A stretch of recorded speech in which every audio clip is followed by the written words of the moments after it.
about a man found dead over the weekend in Columbus. Police now have charged 2 people with capital murder in that case. Our Rebecca Butcher spoke with a former teacher of the victim, plus community members. She joins us live from Columbus. Emily, as you can imagine, this is heartbreaking news for the family of 34-year-old Marcus Pate. We learned more information about the investigation. We know that 2 suspects were arrested last night, both charged with capital murder. Today I got a chance to speak with the victim's former high school teacher. Basically, that's kind of was his personality. Just like to play and have fun. That's what former high school teacher James Rush remembers about 34-year-old Marcus Pate, found dead with a gunshot wound to the head. This was Saturday at his home in the 300 block of 11th South Street. Earlier in a press conference today, 2 suspects were named, both arrested Monday night. 25-year-old Malcolm Hill of Okolona and 23-year-old Victoria Sladen of Columbus.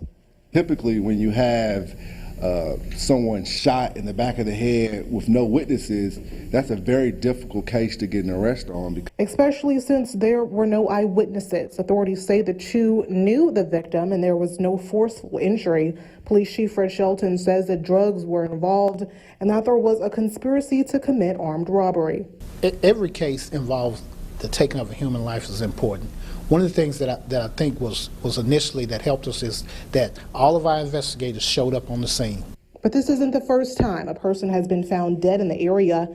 Walter James Kyles was found behind an apartment building. I seriously think we need to consider getting people back closer to God and getting a relationship with God, because that's the only somebody that can help us right now. I spoke with Councilman Frederick Jackson, who says he was glad the arrests were made so quickly. The problem has just been 2 unfortunate incidents that happened in a short time period. More than anything, I think the police department is actually going to increase patrol over there, becoming more visible in that area. Meanwhile, friends and loved ones are offering their condolences and prayers to the victim. The DA says he plans to recommend no bond for the suspects.